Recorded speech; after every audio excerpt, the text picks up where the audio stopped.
প্রিয় বন্ধুরা, আজ আমরা এই ভিডিওতে জানতে চলেছি একজন আল্লাহওয়ালা ব্যক্তি, একজন নেক গোলাম, এক রাজকুমার এবং একজন বদকার মহিলার বিস্ময়কর ঘটনা। কিভাবে একটি কথা বলা বানর নেক যুবকের জন্য সাক্ষী দিয়েছিল। চলুন জেনে নিই আজকের এই ভিডিওটিতে। বন্ধুরা, কোনো একটি জায়গায় একজন সৎ বাদশাহ হুকুমত করত।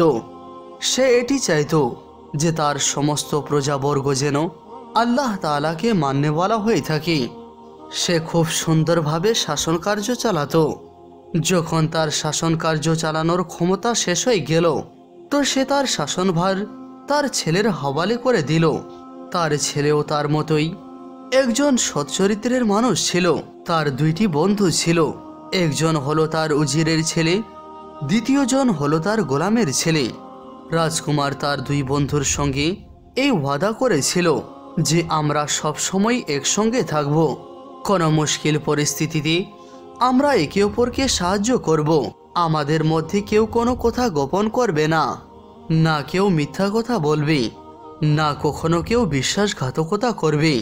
রাজকুমার তার প্রিয় বন্ধুদেরকে এটি বলে দিল যে আমি যদি এটি জানতে পারি যে আমার সঙ্গে কেউ বিশ্বাসঘাতকতা করছে, তাহলে তাকে জনসম্মুখে দাঁড় করে লোকজনদের সামনে তার উপর পাথর নিক্ষেপ করা হবে আর তার মুখটি কালো করে দেওয়া হবে। স্মরণ রাখবে, সব কিছুই সহ্য করা যেতে পারে, কিন্তু বিশ্বাসঘাতকতা কখনো সহ্য করা যাবে না। এই কথা শুনে গোলামের ছেলে খুব সতর্কভাবে চলাফেরা করত। সে একজন নেক যুবক ছিল আর আল্লাহ তাআলার ইবাদতে সে তার নিজের সময় কাটাতো। প্রায় সে জঙ্গলের দিকে চলে যেত, যাতে করে সে সেখানে শান্তিপূর্ণভাবে আল্লাহ তাআলার ইবাদত করতে পারে, জিকির করতে পারে এবং কোরআন শরীফ তেলাওয়াত করতে পারে। সে কখনো কাউকে ভালো মন্দ বলতে চাইতো না। এই জন্য রাজকুমারও তাকে অনেক বেশি পছন্দ করত, কেননা সে সদা সর্বদা সত্য কথা বলতো। আর তাদের বন্ধুত্ব দিনের পর দিন বেড়েই চলেছিল। কিন্তু অজিরের ছেলেটি পছন্দ করত না, কেননা তার মনের মধ্যে অনেক হিংসা ছিল। রাজকুমার এবং গোলামের ছেলের এই বন্ধুত্ব দেখে তার মনের মধ্যে শত্রুতার সৃষ্টি হতে শুরু করলো। সে ভাবল কোনোভাবে সে রাজকুমারের চোখে ছোট হয়ে যায় আর রাজকুমার তাকে তার মহল থেকে বার করে দেয়। একজন গোলামের ছেলে এবং রাজকুমারের কি করে বন্ধুত্ব হতে পারে? অজিরের ছেলে তার বিশেষ লোককে বলল, তুমি আমাকে পরামর্শ দাও যে আমি একে কি করতে পারি। পরামর্শ দানকারী সেই ব্যক্তিটি বলল, তাকে খারাপ বলে প্রমাণিত করার একটি উপায় রয়েছে, আর সেটি হলো মেয়ে, যার মাধ্যমে যে কোনো জিনিস ধ্বংস করে দেওয়া যেতে পারে, যে কোনো ধরনের ফিতনা সৃষ্টি করা যেতে পারে। এই শহরে একটি বদকার মহিলা আছে আর এই কাজটি আমি তার দ্বারাই করাতে পারি। অজিরের ছেলে বলল, চলো আমরা এক্ষুনি যাব। তারা সেই পতিতালয়ের আড্ডায় গিয়ে উপস্থিত হলো আর সেখানে গিয়ে তাকে সমস্ত ঘটনা খুলে বলল। তারপরে তাকে বলল, তুমি বুঝতে পেরেছো কি না, তোমাকে খুব সতর্কভাবে এই কাজটি করতে হবে, না হলে তুমিও ফাঁসবে আর আমরাও ফেঁসে যাব। সে বলল, ঠিক আছে, আমি খুব ভালোভাবে এই কাজটি করব। এটি তো আমার বাহাতের খেলা। আমি তো অনেক বড় বড় মানুষের জন্য কাজ করেছি, আর এরা তো কিছুই না। ওয়াজির তার সঙ্গে কথা বলে সেখান থেকে চলে আসলো। এদিকে সেই বদকার মহিলাটি সেই কাজের জন্য প্রস্তুতি নিতে শুরু করলো। ছেঁড়া ফাটা কাপড় পরিধান করে সে মহলের দিকে রওনা দেয়। এখনো সে মহলে পৌঁছায়নি যে তার পূর্বেই সে রাজকুমার এবং গোলামের ছেলেকে একসঙ্গে দেখে নিল। গোলাম রাজকুমারের সঙ্গে অনেক খুশি ছিল আর সে তার কানে কানে কি যেন বলে যাচ্ছিল, যেটি শুনে রাজকুমার অনেক জোরে জোরে হাসছিল। সেই মহিলাটি হঠাৎ করে তাদের কাছে পৌঁছালো আর সেই গোলামের ছেলেকে বলল, এইদিকে একটু শুনুন তো। আর সে বারবার হাতের ইশারা দিয়ে বলছিল, একটু এদিকে আসুন, আপনার সঙ্গে আমার অনেক জরুরি কথা রয়েছে। এটি দেখে গোলাম অনেক রাগান্বিত হচ্ছিল, কিন্তু তবুও সে তার কাছে গেল আর তার কাছে গিয়ে বলল, তুমি কে? আর তুমি আবার আমাকে একাই একাই কি বলতে চাচ্ছ? কিন্তু মেয়েটি তাকে কিছুই বলল না। সে শুধুমাত্র তার কানের কাছে মুখ করে ফিসফিস করে ঠোঁটগুলি নড়াতে শুরু করলো। দূর থেকে দেখে এমনটা মনে হচ্ছিল যে সে গোলামকে কিছু একটা বলছে, কিন্তু আসলে সে কিছুই বলল না। সে শুধুমাত্র লুকিয়ে লুকিয়ে বলার অভিনয় করল। সে রাজকুমারকে দেখানোর জন্য এমনটা করেছিল, কিন্তু সে গোলামের কানে কিছুই বলেনি। রাজকুমার এটি বুঝতেই পারছিল না যে একজন অপরিচিত মহিলা গোলামের সঙ্গে এমন কি গল্প করছে। তারপরে মহিলাটি চিৎকার করে বলল, যেই কথাটি আমি তোমাকে বললাম তুমি সেটি কাউকে বলো না। গোলাম বুঝতে পারছিল না যে সে আমাকে আবার কি বলল, কিন্তু রাজকুমার এটি মনে করছিল যে সে তার কানে কোনো বিশেষ কথা বলল। গোলামের ছেলে যখন রাজকুমারের কাছে ফিরে এলো, তো রাজকুমার তাকে জিজ্ঞাসা করল, সে তোমাকে কি বলে গেল? সে কি আমাদের বিরুদ্ধে কোনো কথা বলছিল, না সে অন্য কোনো বার্তা দিল? গোলামের ছেলে বলল, হুজুর, সে তো আমাকে কিছুই বলেনি। তবুও সে যাওয়ার সময় বলে গেল যে আমি যেন এই কথাটি কাউকে না বলি। সেই বদকার মহিলাটি দূরে দাঁড়িয়ে হাসছিল। তারপরে আবারও চিৎকার করে বলতে লাগলো, আমি তোমাকে যেই কথাটি বলেছি তুমি সেটিকে গোপন রেখো। তোমার প্রিয় বন্ধু রাজকুমারকেও কখনো বলো না। এটি শুনে রাজকুমারের মেজাজ পরিবর্তন হতে শুরু করলো। সে গোলামের ছেলেকে বলল, তুমি আমাকে মিথ্যা কথা বলছো না? সে তোমার কানে অবশ্যই কিছু না কিছু বলেছে, আর আমি এটি স্বয়ং দেখেছি। আর তুমি বলছো যে সে কিছুই বলেনি। সে বিড়বিড় করে বলল, রাজকুমার, আমি তো বলছি যে সে আমাকে কিছুই বলেনি। আপনি বিশ্বাস কেন করছেন না? সে শুধুমাত্র আপনাকে দেখানোর জন্যই এমনটা করেছে। আমার মনে হচ্ছে যে সে কোনো শত্রু দেশের গুপ্তচর, আর সে আমাদের মধ্যে লড়াই সৃষ্টি করার জন্য এখানে এসেছে। কিন্তু রাজকুমার তার কথা শুনতে রাজি ছিল না। গোলামের ছেলে অসহায় হয়ে বলল, ঠিক আছে, আপনি আমার কথাটি বিশ্বাস করছেন না, কিন্তু সেই মহিলাটিকে বাইরে পাঠান। সেই কথাটি কি? আমি সেটি এখন বলবো না, আমার সময়ের প্রয়োজন। যদি আপনি ধৈর্য রাখেন তাহলে সেই কথাটি যেটি সে আমার কানে বলে গেল সেটি আপনার কাছে সঠিকভাবে পৌঁছে যাবে। রাজকুমার বলল, ঠিক আছে, একটি সুযোগ দিচ্ছি, কিন্তু স্মরণ রেখো সেই কথার ব্যাপারে তুমি যা কিছুই বলবে সেগুলি যেন সম্পূর্ণরূপে সত্য হয়, না হলে তোমার এবং আমার সম্পর্ক চিরকালের জন্য শেষ হয়ে যাবে। আর তারপরে তুমি তা ভালো করেই জানো যে আমার পক্ষ থেকে তুমি কি শাস্তি পাবে। রাজকুমার তার কথার উপর বিশ্বাস তো করল, আর বলল, ঠিক আছে, সাক্ষী জোগাড় করো। যা কিছুই সেই মহিলাটি তোমাকে বলেছে সেগুলি অনেক বিশেষ কথা, আমি জানি। আর কথাগুলি আমাকে অবশ্যই জানতে হবে, যেগুলি তুমি আমাকে বলছো না। যাও, তোমাকে আমি অনুমতি প্রদান করলাম। মহিলাটি মনে মনে অনেক খুশি হলো। গোলাম সেই মহিলাটির দিকে তাকালো না, যে কিনা বারবার তার দিকে তাকাচ্ছিল। তারপরে সেই মহিলাটি চুপ করে সেখান থেকে পালিয়ে গেল আর অজিরের ঘরের দিকে অগ্রসর হলো। গোলাম সেই মহিলাটিকে অজিরের ঘরের দিকে যেতে দেখে অনেক অবাক হলো, কিন্তু লুকিয়ে লুকিয়ে সে হাঁটতে হাঁটতে আর সে ভিতর থেকে যা শুনতে পেল তা শোনা মাত্রই তার অনুভব হলো যেন তার পায়ের নিচের মাটি সরে গেছে। সেই মহিলাটি অজিরের ছেলেকে বলছিল, আরে আমি তো অনেক বড় জাল বিছিয়েছিলাম। না জানে সেই গোলামের ছেলে এমন কি বলল যে রাজকুমার তাকে ছেড়ে দিল। অজিরের ছেলে বলল, আমি তোমাকে যেই কাজটি দিয়েছি তুমি সেই কাজের জন্য টাকা পাচ্ছ, এই জন্য কাজটি যেন সফল হয়, না হলে তুমি তো ভালো করেই জানো যে আমি তোমার কি অবস্থা করব। সে বলল, আমি জানি। এরপরে সে সেখান থেকে বেরিয়ে পড়ল আর রাজকুমারের ঘরে গিয়ে প্রবেশ করল। রাজকুমার বলল, তুমি তো সেই মহিলা, কিন্তু তুমি আবার এখানে কি করছো? মহিলাটি বলল, আমি অনেক দুঃখিত, একজন অসহায় মহিলা, সেই গোলাম আমাকে ধ্বংস করে দিয়েছে। আমি তাকে যা কথা বলেছিলাম সে আমার কথা মানতে রাজি না। রাজকুমার বলল, তুমি তাকে কি বলেছিলে তা আমি সকালে অবশ্যই জানতে পেরে যাব। মহিলাটি বলল, রাজকুমার, সে হয়তো আপনাকে মিথ্যা কথা বলবে, কিন্তু তার পূর্বেই আমি আপনাকে সত্য কথা জানিয়ে দিচ্ছি। আসলে সে আমার সঙ্গে কুকর্ম করেছে আর আমি তার সন্তানের মা হতে চলেছি। এই কথাটি আমি তাকে তার কানে বলেছিলাম, কেননা এমন কথা তো জনসমাবেশে বলা যায় না। রাজকুমার মিথ্যা কথা একেবারেই পছন্দ করত না। আর সে সেই মহিলাটিকে এভাবে কান্না করতে দেখে, তাকে এমন কথাগুলি বলতে দেখে যে অবশ্যই আমার গোলাম তার সঙ্গে বদকারি করেছে, সকাল হওয়ার পূর্বেই সেই গোলামকে দরবারে ডেকে নিয়ে আসা হলো। রাজকুমার বলল, আমি তোমাকে সম্মান দিয়েছিলাম, একজন গোলামের ছেলে হলেও আমি তোমাকে আমার সঙ্গে বসিয়েছিলাম, কেননা তুমি আমার বন্ধু ছিলে, আর আমার কাছে বন্ধুত্বের মূল্য অনেক।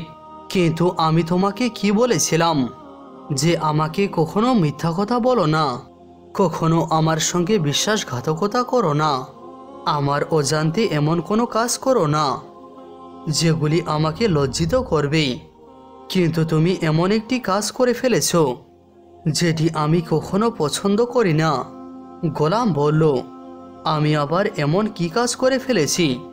আমি তো আপনাকে পূর্বেই বলেছিলাম যে সকাল হতে হতে আমি আপনাকে সমস্ত সত্য কথা খুলে বলবো। রাজকুমার বলল, তার পূর্বেই আমি সত্য কথা জানতে পেরে গেছি যে তুমি এই মহিলার সঙ্গে নাজায়েজ সম্পর্ক স্থাপন করেছ। এই মহিলা যে কিনা পৃথিবীতে একা, যার এই পৃথিবীতে কেউ নেই, তুমি তার অসহায়তার অসৎ ব্যবহার করেছ। গোলামের ছেলে বলল, এটি কি করে হতে পারে? আমি এই কাজটি কি করে করতে পারি?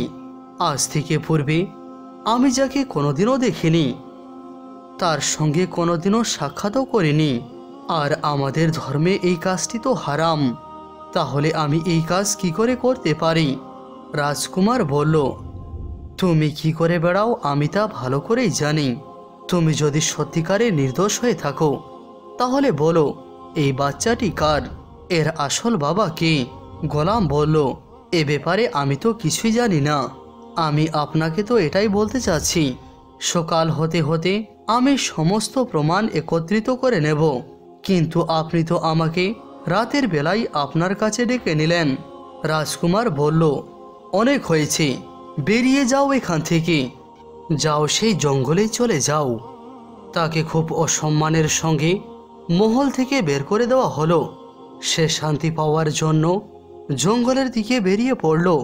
সে দুঃখিত হয়ে চলেই যাচ্ছিল, হঠাৎ করে সে কিছুর একটি আওয়াজ শুনতে পেল, বেটা, আমি তোমার জীবন বাঁচাতে পারি। সে মাথা ঘুরিয়ে পিছনে তাকালো তো সে দেখতে পেল একজন সাদা লিবাস পরিধানকারী বুজুর্গ তার পিছনে দাঁড়িয়ে আছে। সে তাকে অবাক হয়ে জিজ্ঞাসা করল, আপনি কে? বুজুর্গ ব্যক্তিটি বলল, আমি তোমাকে সাহায্য করার জন্য এখানে এসেছি, কেননা যে মানুষ নেক হয়ে থাকে আর যে সেই গুনাহটি করেনি, যে গুনার তার উপর দোষ চাপানো হচ্ছে, তো সেই সমস্ত লোকজনদেরকে বাঁচানোর জন্য আমাদেরকে পাঠানো হয়। সে জিজ্ঞাসা করল, হুজুর, আপনি আমাকে কিভাবে সাহায্য করবেন? বুজুর্গ ব্যক্তিটি বললেন, তুমি তো এটি জানো যে এটি তোমার বিরুদ্ধে ষড়যন্ত্র করা হয়েছে, আর এর ষড়যন্ত্রকারী কে? সে বলল, হ্যাঁ আমি জানি, অজিরের ছেলে আমার বিরুদ্ধে এই ষড়যন্ত্রটি করেছে। বুজুর্গ বলল, অজিরের ছেলে একজন হিংসাকারী, সে তোমাদেরকে দেখে অনেক হিংসা করে। আমি জানি যে সেই মহিলাটি কে। সে এই জঙ্গল দিয়ে যাচ্ছিল, আমি তাকে দেখে বুঝে গিয়েছি যে সে কি উদ্দেশ্যে যাচ্ছে। তুমি জানো না যে সে একজন বদকার মহিলা, যে কিনা তার অসহায় প্রদর্শনের জন্য এরকম ছেঁড়াফাটা কাপড় পরিধান করে আছে। গোলাম বলল, কি বলতে যাচ্ছেন?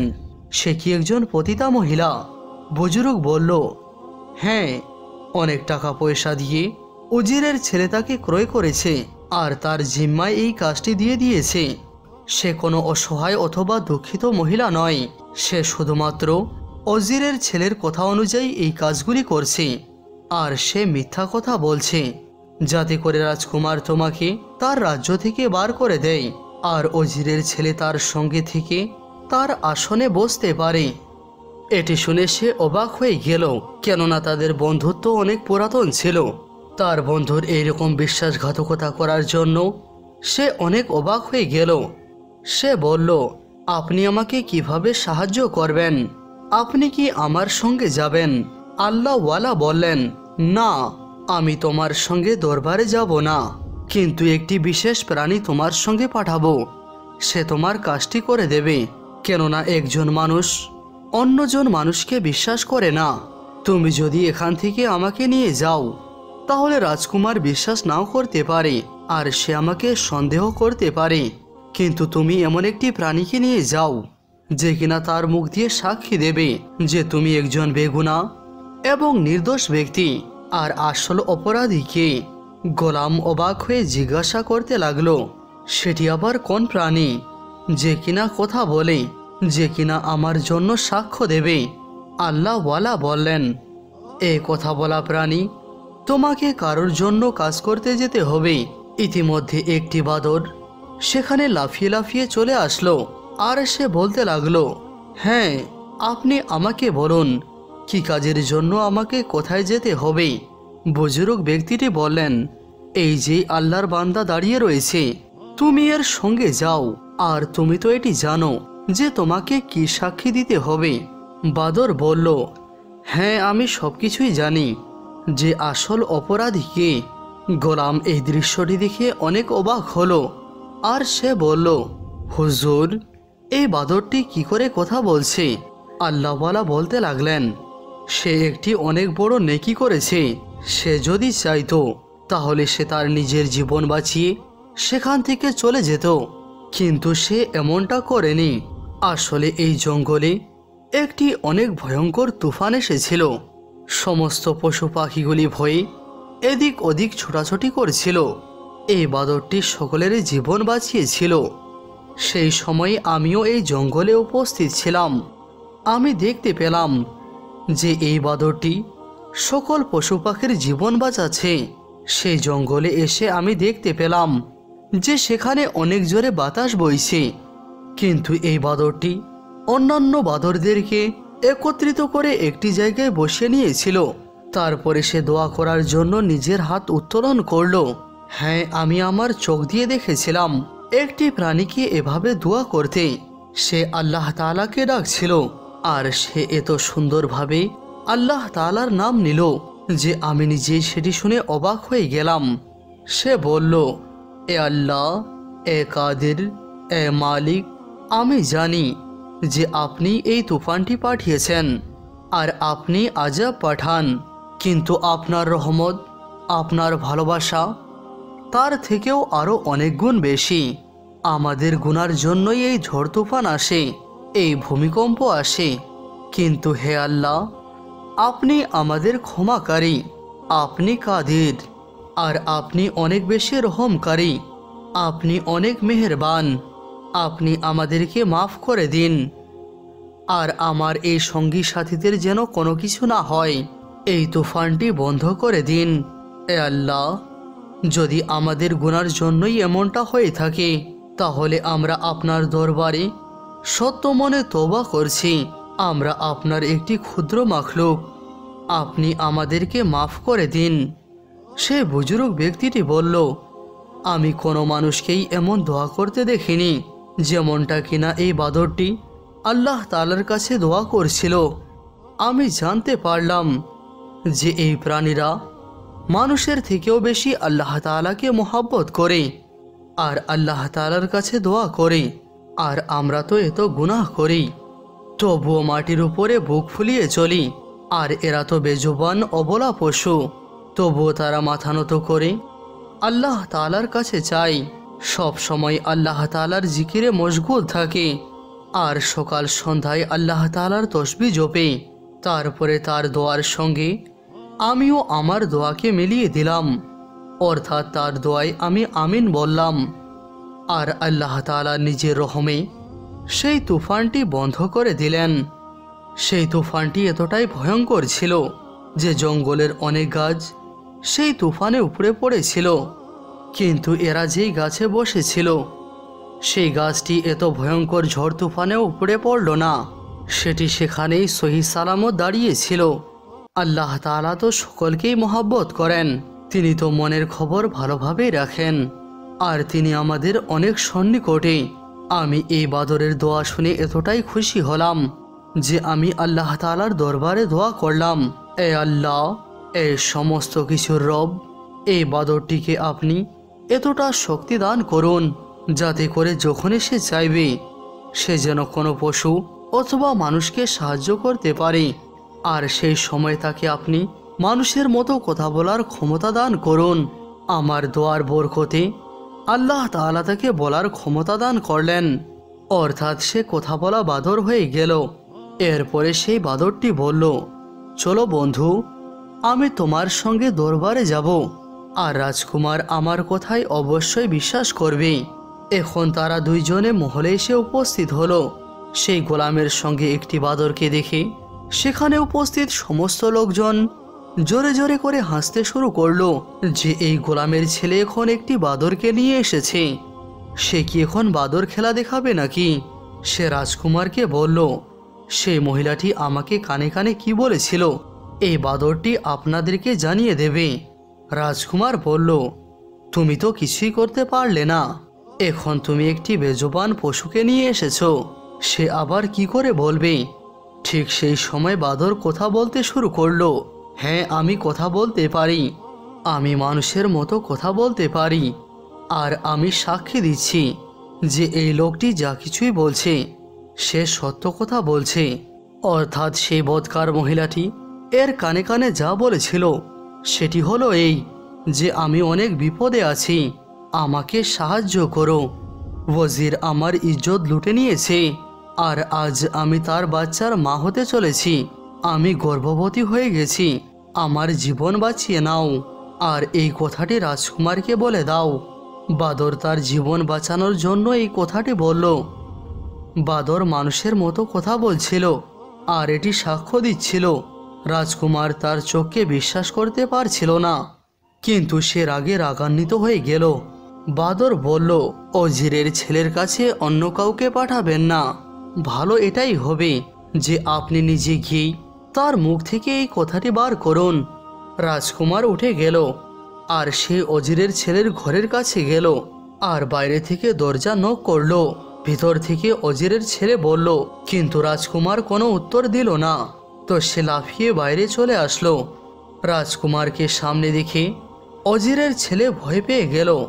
রাজকুমার বলল, রাস্তা থেকে সরে যাও। সে রাজকুমারের হুকুম পেয়ে রাস্তা ছেড়ে দিল। রাজকুমার ঘরের ভিতরে প্রবেশ করল। তো সেই মহিলাটি তার ঘরের ভিতরে চুপচাপ বসেছিল। এটি দেখে রাজকুমার বলল, তাহলে এটি তোমারই ষড়যন্ত্র ছিল। তুমি আমার এত ভালো বন্ধু, আর তুমি আমাদের বন্ধুত্বের মধ্যে এই ফাটল সৃষ্টি করতে চাচ্ছিলে। তুমি কি মনে করেছিলে যে তোমার কুকর্মের জন্য কেউ সাক্ষী দিতে পারবে না? উজিরের ছেলে বলল, কে আপনাকে সাক্ষী দিয়েছে? এই গোলাম, সে তো আপনার দুশমন। ইতিমধ্যে সেই বাদরটি লাফিয়ে লাফিয়ে সেখানে এসে উপস্থিত হলো আর বলতে লাগলো, আমি সাক্ষ্য দিয়েছি। সে অবাক হয়ে সেই বাদরের কথা শুনছিল। রাজকুমার বলল, যখন তোমাকে কেউ সাহায্য করার মতো থাকে না, তখন সেই জায়গায় আল্লাহ তাআলা একটি পশুকে বলার ক্ষমতা দান করেন, আর সে সাক্ষী দিয়েছে যে তুমি কে। অপরাধ কখনো চাপা থাকে না, এই জন্য বেজবানও বলতে শুরু করে। আর আজ একটি বাদরের সাক্ষী কাজে আসলো। এই বদকার মহিলাটিকে তোমার ঘরে পেয়ে আমি বুঝে গিয়েছি যে এই মহিলাটির সঙ্গে তোমার নাজায়েজ সম্পর্ক রয়েছে, আর সে মা হতে চলেছে, আর সেই বাচ্চাটিও তোমার। সত্যি করে বলো, এটা ঠিক কি না? অজিরের ছেলে বলল, একদমই না, তার সঙ্গে আমার কোনো সম্পর্কই নেই, বরং সে গোলামের সঙ্গে আছে। সে কোনোভাবেই এই কথাটি মেনে নিচ্ছিল না। ঠিক সেই সময় বাদরটি লাফিয়ে লাফিয়ে তার কাছে আসলো আর তার মুখে আঁচড় দিতে শুরু করলো। আর এই হঠাৎ হামলার ফলে সে জোরে জোরে করে চিৎকার করছিল। সেই বাদরটি অজিরের ছেলেকে রক্তে রক্তাক্ত করে দিল। অবশেষে তার মুখ দিয়ে সত্য কথা বার করলো, থেমে যাও, থেমে যাও, আমি সত্য কথা বলছি। আমি আসলে কি করেছি, যদিও এই বাদরটি সাক্ষী দিয়ে দিয়েছে, আর এখন আমি সবার সামনে এটি মেনে নিচ্ছি। যে আমি আপনার এবং এই গোলামের ছেলের বন্ধুত্বে অনেক হিংসা করতাম। এরপরে সে ধীরে ধীরে সমস্ত কথা খুলে বলল। রাজকুমার বলল, তুমি এই সমস্ত কিছু এই জন্যই করেছিলে কেননা সে আমার বন্ধু ছিল। রাজকুমার বলল, আমি যেমনটা বলেছিলাম যে আমাদের মধ্যে যদি কেউ বিশ্বাসঘাতকতা করে, মিথ্যা কথা বলে, তাহলে তাকে জনসমাবেশে শাস্তি দেওয়া হবে। তাই তোমার সঙ্গেও ঠিক তেমনটাই করা হবে। তোমার উপর পাথর নিক্ষেপ করা হবে। তুমি এই শাস্তির জন্য প্রস্তুত হয়ে যাও। সেই সময় সেই গোলাম আসলো আর সে এসে বলল, রাজকুমার, আপনি কি একে একবারের জন্য মাফ করতে পারবেন না? রাজকুমার বলল, এই অবস্থায় আমি তাকে কি করে মাফ করতে পারি? তুমি তার জন্য সুপারিশ করছো কেন? সে তো তোমার জন্য অনেক খারাপ কাজ করেছে।